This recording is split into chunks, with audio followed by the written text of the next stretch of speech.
Chapter 13. Unfortunate Conclusions. With his mouth shut tight and his feet moving as fast as thoughts could make them, Milo ran all the way back to the car. There was great excitement when he arrived as Tok raced happily down the road to greet him. The humbug personally accepted all congratulations from the crowd.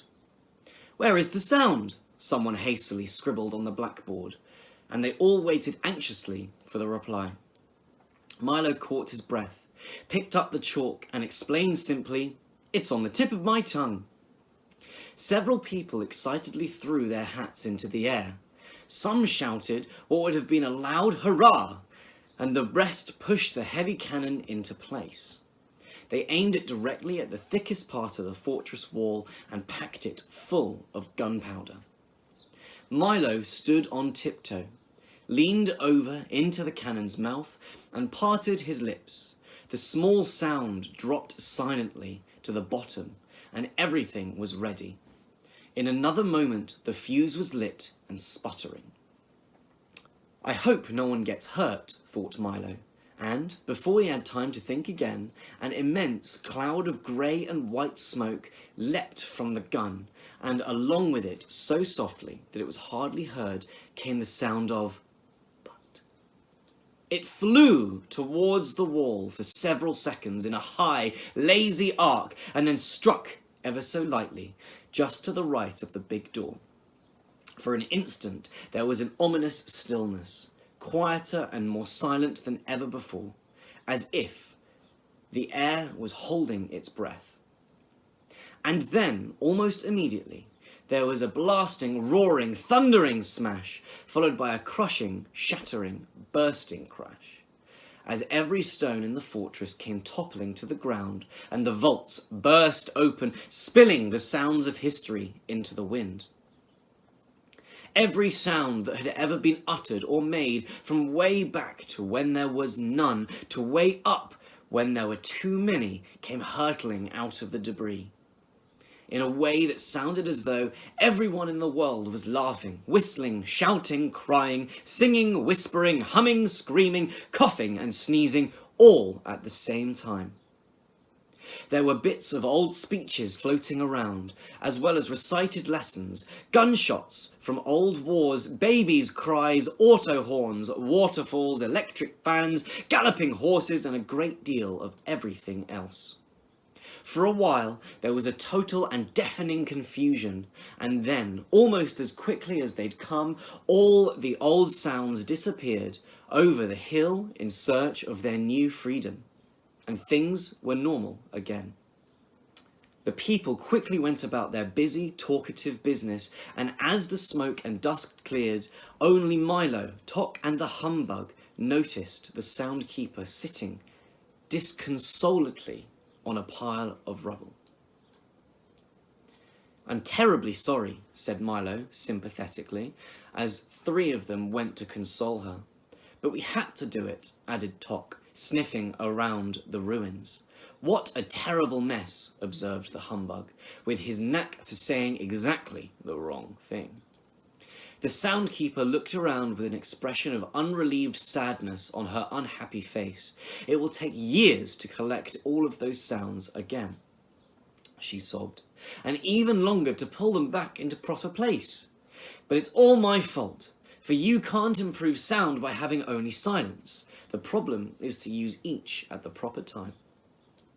As she spoke, the familiar and unmistakable squinch, squanch of the Dine's heavy footsteps could be heard plodding over the hill. And when he finally appeared, he was dragging an incredibly large sack behind him. "Can anyone use these sounds?" he puffed, mopping his forehead. "They all came over the hill at once, and none of them are awful enough for me." The soundkeeper peered into the sack, and there were all the sounds which had burst from the walls. "How nice of you to return them," she cried happily. "You and the doctor must come by for an evening of beautiful music when my fortress is repaired." She thought of it so horrified that Dine had excused himself immediately, dashed off down the road in a great panic. I hope I haven't offended him, she said with some concern. He only likes unpleasant sounds, volunteered Tok. Ah, yes, she sighed. I keep forgetting that many people do. But I suppose they are necessary, for you never really know how pleasant one was unless you knew how unpleasant it wasn't. She paused for a moment, then continued. If only Rhyme and Reason were here, I'm sure things would improve. That's why we're going to rescue them, said Milo proudly. What a long, hard journey that will be. You'll need some nourishment, she cried, handing Milo a small brown package, neatly wrapped and tied with string. Now, remember, they're not for eating, but for listening, because you'll often be hungry for sounds as well as food. Here are street noises at night, train whistles a long way off, dry leaves burning, busy department stores, crunching toast, creaking bed springs, and of course, all kinds of laughter. There's a little of each, and in far-off lonely places, I think you'll be glad to have them. I'm sure we will, replied Milo gratefully. Just take this road to the sea and turn left, she told them. You'll soon be in Digitopolis. Arid, almost before she had finished, they had said goodbye and left the valley behind them. The shoreline was peaceful and flat, and the calm sea bumped it playfully along the sandy beach. In the distance, a beautiful island covered with palm trees and flowers beckoned invitingly from the sparkling water. Nothing can possibly go wrong now, cried the humbug happily. And as soon as he'd said it, he leapt from the car as if struck by a pin, and sailed all the way to the little island. And we'll have plenty of time, answered Tok, who hadn't noticed that the bug was missing, and he, too, suddenly leapt into the air and disappeared. It certainly couldn't be a nicer day, agreed Milo, who was too busy looking at the rogue to see that the others had gone. And in a split second, he was gone also. He landed next to Tok and the terrified humbug on the tiny island, which now looked completely different. Instead of palms and flowers, there were only rocks and the twisted stumps of long dead trees. It certainly didn't seem like the same place they had seen from the road. Pardon me, said Milo to the first man who happened by. Can you tell me where I am? Pardon me, replied the man. Can you tell me who I am? The man was dressed in a shaggy tweed jacket and knickers with long woolen stockings, and a cap that had peak both front and back, and it seemed as confused as he could be. You must know who you are, said Milo impatiently. You must know where you are, he replied with equal annoyance. Oh dear, this is going to be difficult, Milo whispered to Tok. I wonder if we can help him. They conferred for a few minutes, and finally the bug looked up and said, Can you describe yourself? Yes, indeed, the man replied happily. As I am as tall as can be, and he grew straight up until all that could be seen of him were his shoes and stockings, and I am short as can be, and he shrank down to the size of a pebble. I am as generous as can be, he said, handing each of them a large red apple. And I'm as selfish as can be, he snarled, grabbing them back again. I'm as strong as can be, he roared, lifting an enormous boulder over his head. And I'm as weak as could be, he gasped, staggering under the weight of his hat. I'm as smart as can be, he remarked in 12 different languages. And I'm as stupid as can be, he admitted, putting both feet in one shoe. I'm as graceful as can be, he hummed, balancing on one toe. And I'm as clumsy as can be, he cried, sticking his thumb in his eye. I am as fast as can be, he announced, running around the island twice in no time at all. And I'm as slow as can be, he complained, waving goodbye to a snail.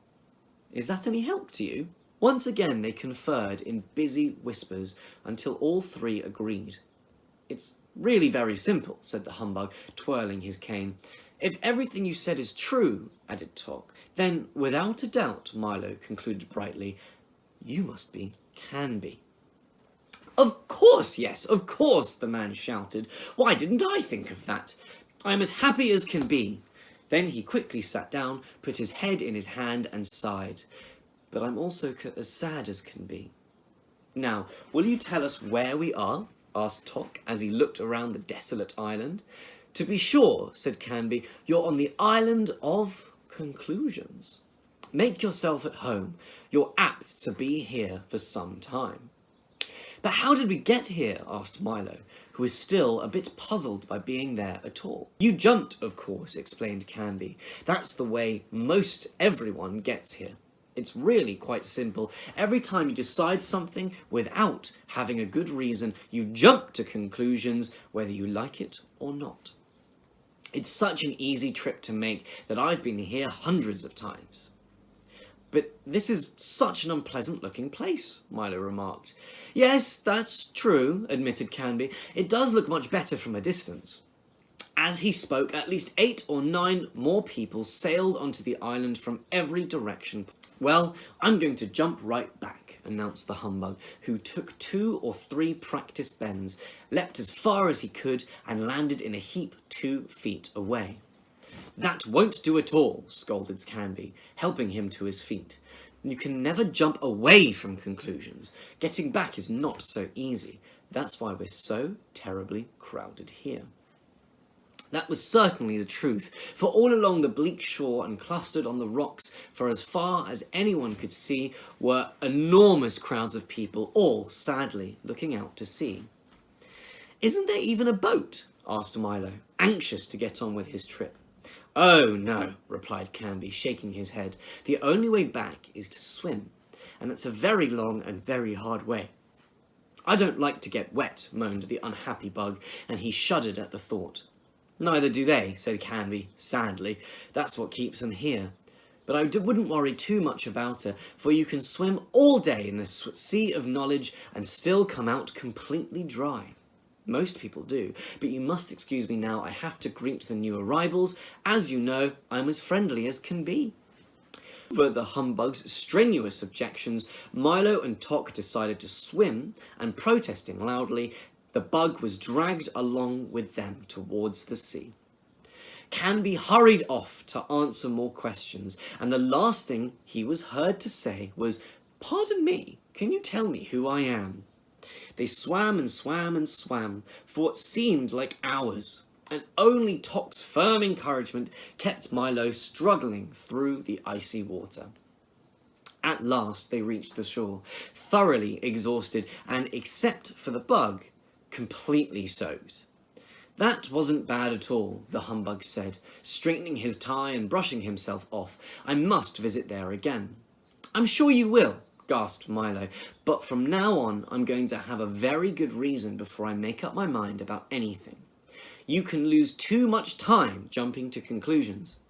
The car was just where they'd left it, and in a moment they were on their way again as the road turned away from the sea and began its long climb into the mountains. The warm sun and billowy breezes dried them as they went. I hope we reach Digitopolis soon, said Milo, thinking of the breakfast they hadn't eaten. I wonder how far it is.